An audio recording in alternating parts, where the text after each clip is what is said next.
For more than a decade, North Carolina has averaged 187 annual rail incidents resulting in death, injuries, extensive property damage, delay in rerouting costs, and the resulting impact of emissions associated with each of those events. Highway crashes rarely disrupt traffic flow well beyond the state's borders or impact industries beyond the immediate area of the highway collision. That is not the case with rail incidents, because our highway systems allow for alternative emergency routes beyond the incident until traffic is reopened. A single rail incident at a highway rail crossing or a pedestrian walking on the tracks causes the entire rail network to stop for several hours and often much longer. There are no alternative routes for train traffic. The impact to the rail network is immediate and it comes to a complete stop. Understanding the full costs associated with rail events can help put into perspective the social and economic importance of rail safety and a more equitable comparison of the full spectrum of the rail incidents versus highway-only events. Policymakers often underestimate the cost of rail incidents and are less inclined to allocate scarce resources to rail safety countermeasures. A study quantifying North Carolina rail incidents and a tool to easily calculate those costs were needed. Accompanying this research, the NCDOT Rail Division will be acquiring a cost tool that can be used to estimate the costs associated with a broad spectrum of events that occur on North Carolina's rail network. The tool can be used to tabulate costs resulting from an individual event or to aggregate costs over a specified time period. Additionally, the tool can be updated as needed with more recent data, making it a living tool that can be useful for years to come. I'd like to introduce you to Steve Burt, the principal investigator for this research effort from the Institute for Transportation Research and Education. He will be discussing research findings and providing a demonstration of the cost tool for the comprehensive cost of rail incidents in North Carolina study. Roger, thank you for the wonderful introduction and for discussing the importance of being able to account for the full spectrum of costs that occur during a rail incident. I will share some highlights from our recently completed study. This will include the methods that we use to appraise rail incident costs and our research findings. I'll also provide an overview of the cost tool and then end with a demonstration of the cost tool. You are always welcome to email me with any insights, comments, or questions. I can be reached at steveburt@ncsu.edu. The cost tool accompanies a research report, The Comprehensive Cost of Rail Incidents in North Carolina. The report documents the methodologies used to appraise the various cost elements that are born from railroad incidents. In addition, the report provides an estimate of railroad costs over the last decade in North Carolina, with a detailed accounting of costs for year 2019. The cost tool that I will be demonstrating was used to estimate the values found in the report. Property damage includes all the costs incurred to railroad rolling stock, tracks, or other infrastructure in the railroad right-of-way. It also includes highway vehicles, infrastructure, or other property that may be impacted by a rail incident. The Federal Railroad Administration Safety Database records and the American Association of Railroads Component Repair and Replacement Cost Matrix form the basis for property damage estimates. Injury and fatality costs accrue when an individual is injured or a fatality occurs as a result of a rail incident. The Federal Railroad Administration Safety Database records and the U.S. Department of Transportation Benefit Cost Analysis Guidance form the basis for casualty estimates. Delay, rerouting, and supply chain costs encompass a variety of different costs stemming from the delay that results from a rail incident. Value of time costs accrue for train passengers and crew members experiencing delay. Shipper costs are experienced by businesses waiting to unload or receive cargo that has spoiled, deteriorated, or has lost a portion of its useful life. Cargo replacement costs occur when cargo has been destroyed and requires replacement. Additional train operating costs accrue when train operators have to run locomotives for additional engine runtime as a result of delay. This we often see this happening through increased idling. Additional emissions costs accrue when locomotive engine runtime is increased due to delay. Furthermore, rail incidents impose delay costs upon trains involved, but also upon rail operators upstream and downstream of an incident. Emergency responder costs begin when a first responder unit is being dispatched to the scene of a railroad incident. Cost incidents can then increase notably if police, paramedics, medical evacuation helicopters, fire suppression, or hazmat cleanup teams are needed to address the incident. In 2019, there were 187 rail incidents in North Carolina, imposing a total estimated cost of approximately $258.3 million. Of the cost incurred, casualties comprise the largest cost component, valued at $252.8 million. Property damage costs were approximately $3.7 million. Costs associated with delay, rerouting, supply chain disruptions, these were valued at $1.6 million. Emissions at $130,000, operating costs at $70,000, and first and emergency responder costs at $60,000. From 2010 to 2019, rail incident costs in North Carolina totaled an estimated $2.4 billion. Now that you've seen an overview of the different costs that accrue during rail incidents, I'd like to show you how the tool works. You can find the cost tool online by Googling NCDOT comprehensive cost of rail incidents. Go ahead and open up a web browser and type that in. And then you'll see an NCDOT Project Connect page. That's the one that you're looking for. You'll know you're at the right page when you see the comprehensive cost of rail incidents banner at the top. And just to give you a little bit of information about the project. So if you want to reach out to myself or any of our other researchers, here's the ITRI team, Roger Smock, the NCDOT project lead, and then our project manager, John Kirby. So feel free to reach out to any of us with questions. And then here is the location where you'll find the cost tool. But before going there, I just wanted to make you aware that there are tutorials available to teach you a little bit about each of the components of the cost tool. So, there's individual links, but I recommend going to the parent link because it will direct you to a YouTube playlist that has all the sub videos as well. So we have your video that provides some information in terms of an overview of the tool. And then there's videos that help for estimating property damage, injury and fatality, delay, rerouting, and supply chain costs, as well as urgent emergency responder costs. So this is a very helpful place for you to go if you want to get into the nuts and bolts of the different components of the cost tool. And to get started,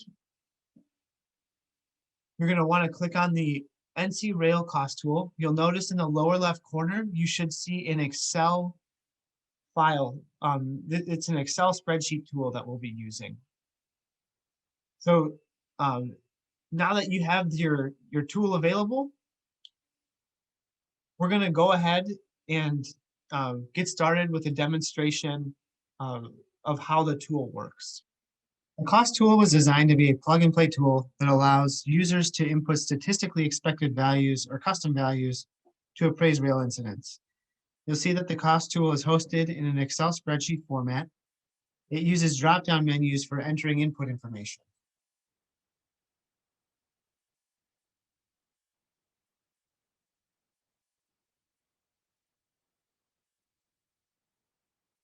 The cost tool is color-coded so that users can very quickly see the various cost vectors and recognize where to input values for cost estimates.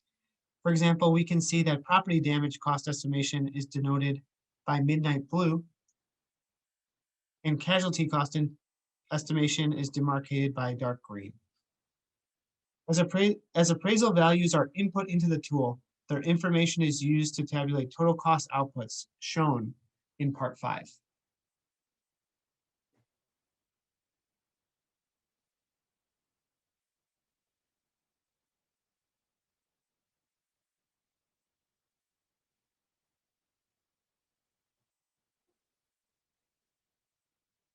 As a helpful reminder to tool users, each cost component contained in the tool has its associated color and cell location in the worksheet.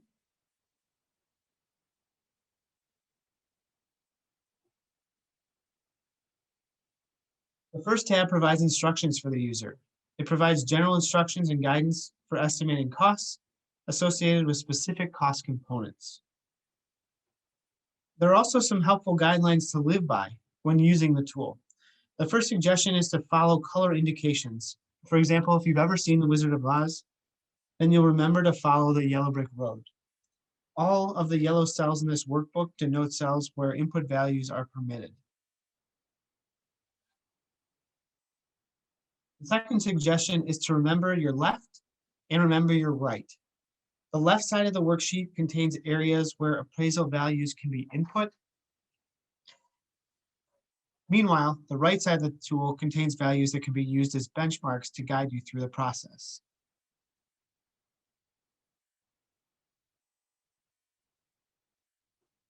For example, we see a range of expected values for property damage costs based on 1,125 records in the FRA database. We've witnessed a minimum cost of $3,520 and a maximum cost of $7.8 million.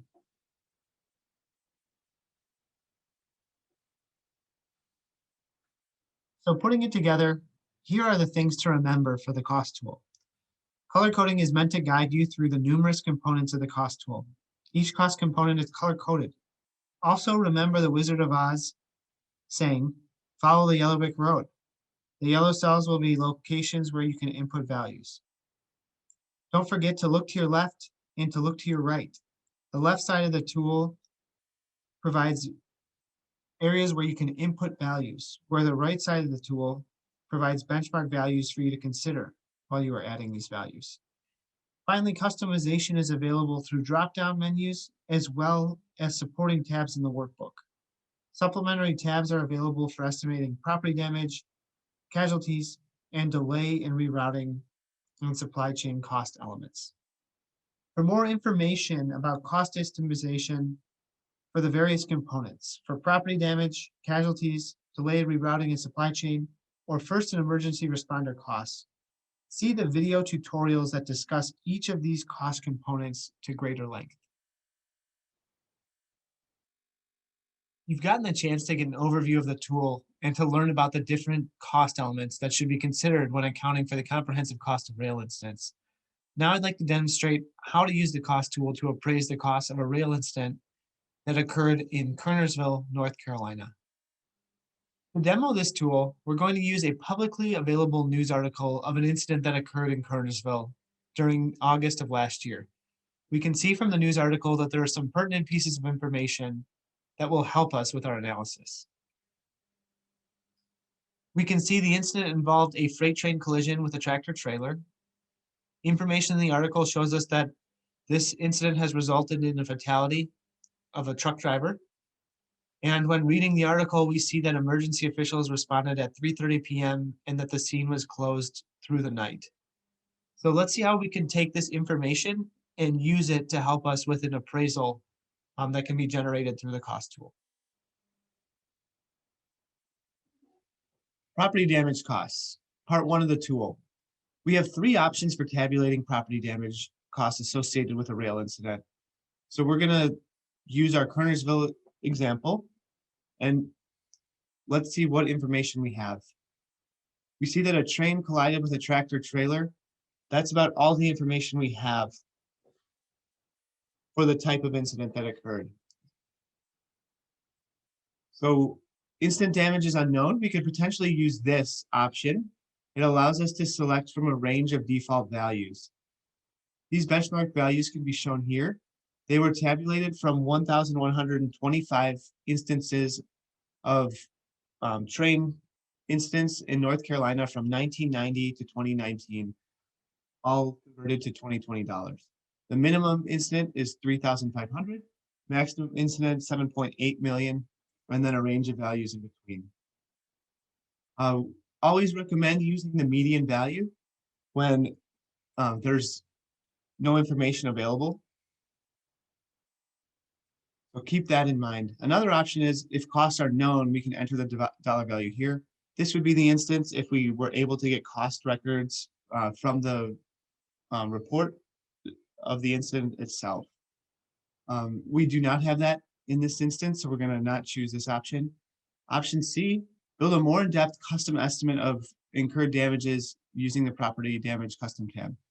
Let's see if we can build a custom event because we have some information.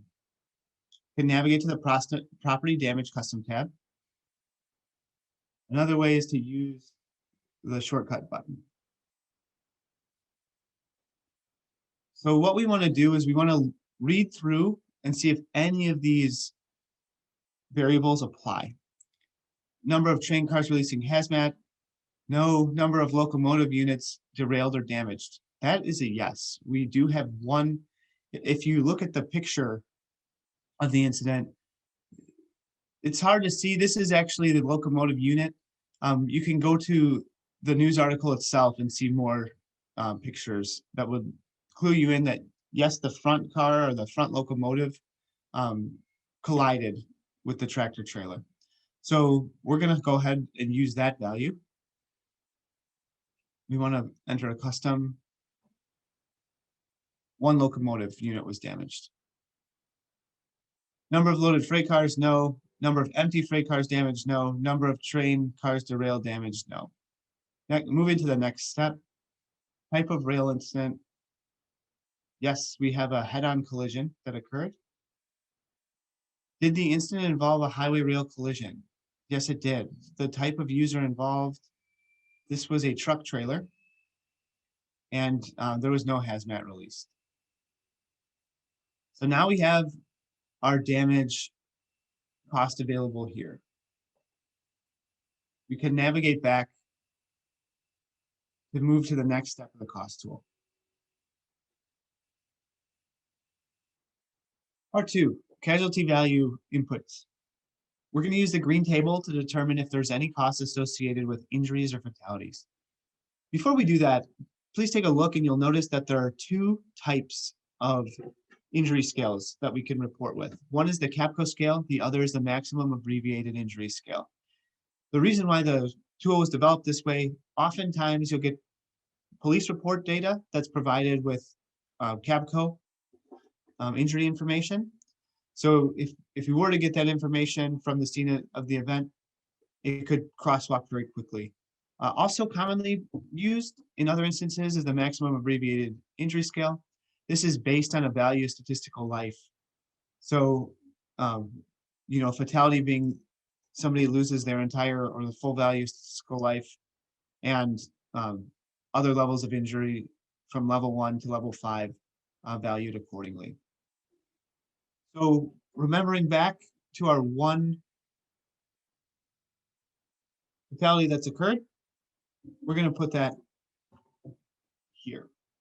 Now we're ready to move to the next step. Part 3, delay, rerouting, and supply chain costs. We want to know if the incident involved a passenger train, a freight train, or both. We know that it was a freight train that was involved, so we can move to step 3I.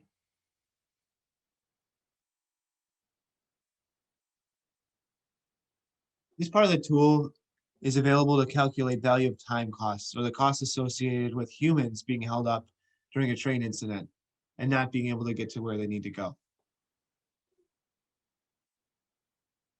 Looking at our article, we know that emergency officials responded at 3:30 p.m. and that the area was closed through the night. We're going to assume a conservative estimate. It's always better to be more conservative than to overvalue costs, and assume that the road was cleared at 12:30 a.m. since we don't have that information provided. We're going to enter our time values here using a custom tab. We know that there were 9 hours between 3:30 p.m. and 12:30 a.m. And this takes a little bit of background context, but there's generally an occupancy of 2 on freight trains. So we're going to use that occupancy here. I'm going to assume there's both locomotive engineers getting paid the median value number. Now we're ready to move to the next step.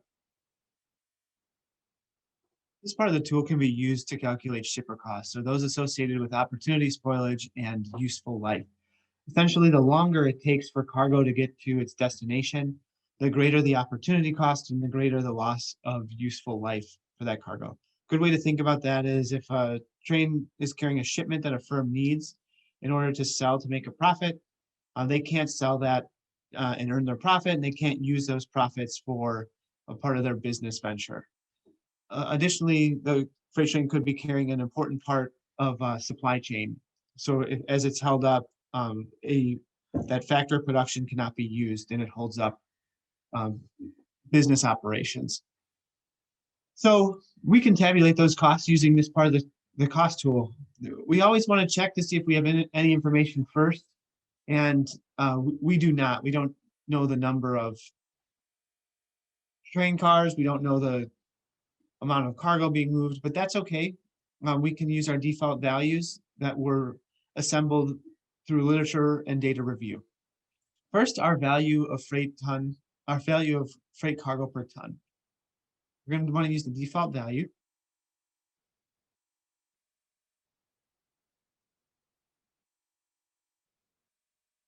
The total minutes of cargo delayed, this is going to be the same, that 540 minutes of delay from 3:30 p.m. to 12:30 a.m.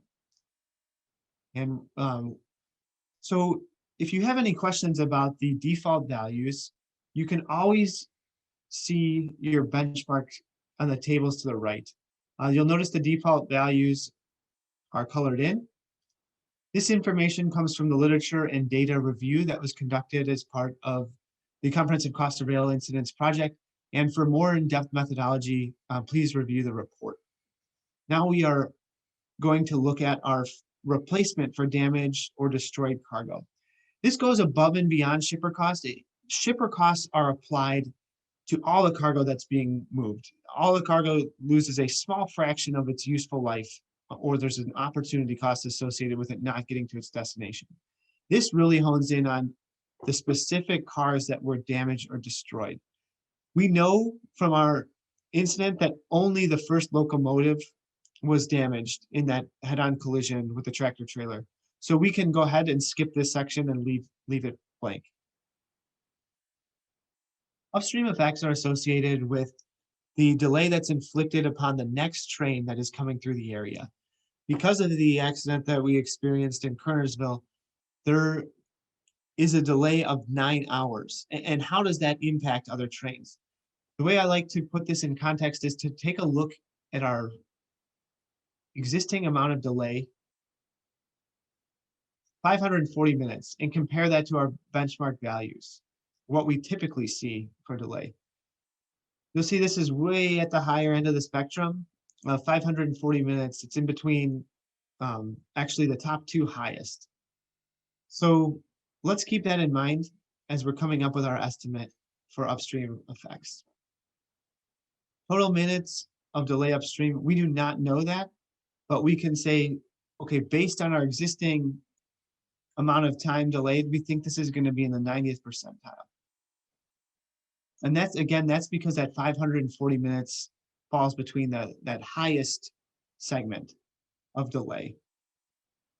We can use our default values for the next train.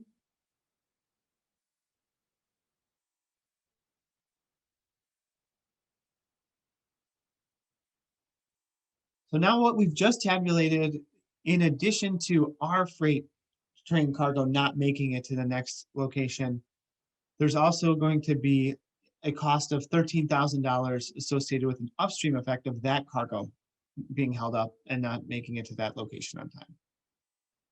Next, we estimate our railroad operating cost. We've assembled a lot of these values through the literature review, and you can always look at the benchmark values here to the right. Remember, the goal of the tool is to input any of the values that you know, and then for the unknown values, we can use our defaults. In this instance, we don't really have any information about locomotive ownership, number of units, the fuel costs, are if there's costs associated with operating other cars, and we actually do have the minutes of delay. So I'm going to use the default values.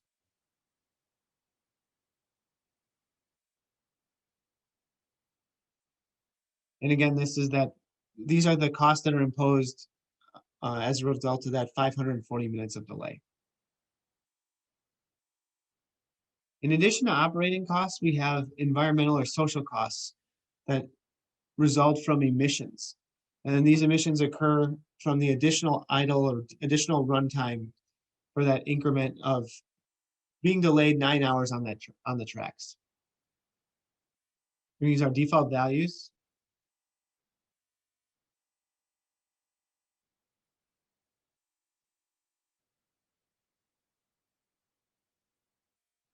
And now we're all set.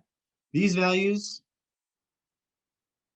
come from the US DOT's benefit cost analysis guidance.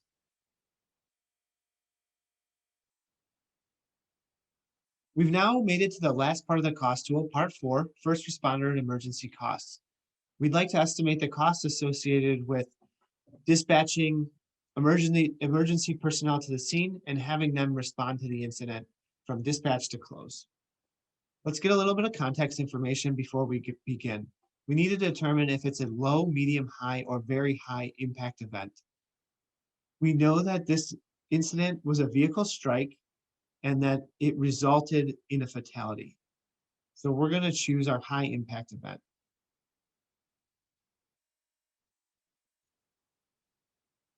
Let's see if we know any information about law enforcement, EMS, fire response, contract workers, or hazmat.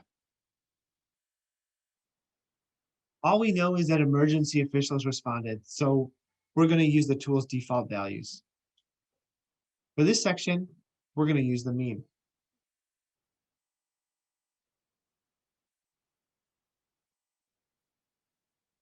There was not a hazmat spill that was reported in the article, so we're going to skip hazmat and assume a hazmat team did not arrive to the scene.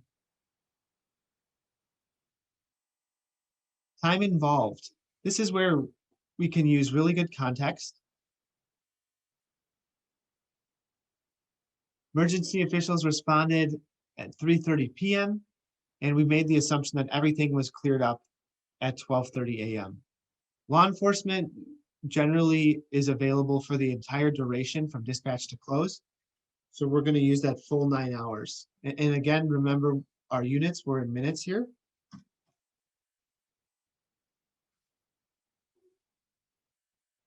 EMS, fire response, the other workers generally aren't there the entire time. And since we don't have the amount of time available, we're going to use mean.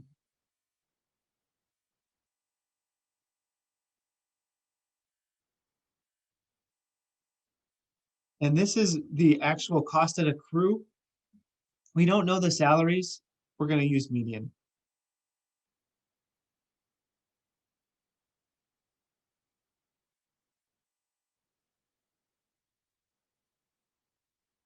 In addition to emergency personnel costs, there's also costs that are associated with equipment or vehicles that need to arrive on the scene.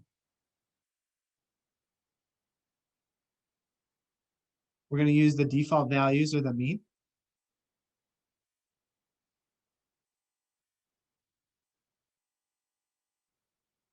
There was no evidence that a helicopter was dispatched to the scene, so we're going to skip that.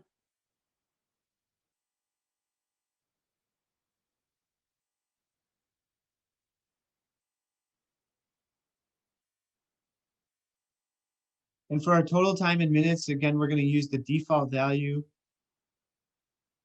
for everything except for police cars. Law enforcement is generally there for the entire duration. We use that 540 minutes. No evidence that a helicopter was dispatched.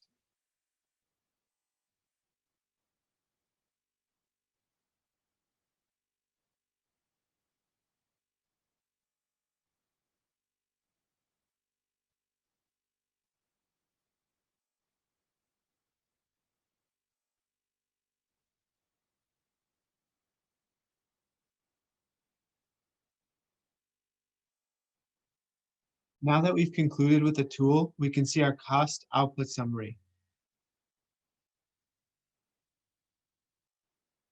We can track property damage, our monetized cost of injury and fatality, our freight train delay. This is our value of time costs imposed on our human engineers on board, our shipper costs, our upstream and downstream costs, the additional operating costs and emissions costs. In total, the Kernersville event cost approximately $10.3 million.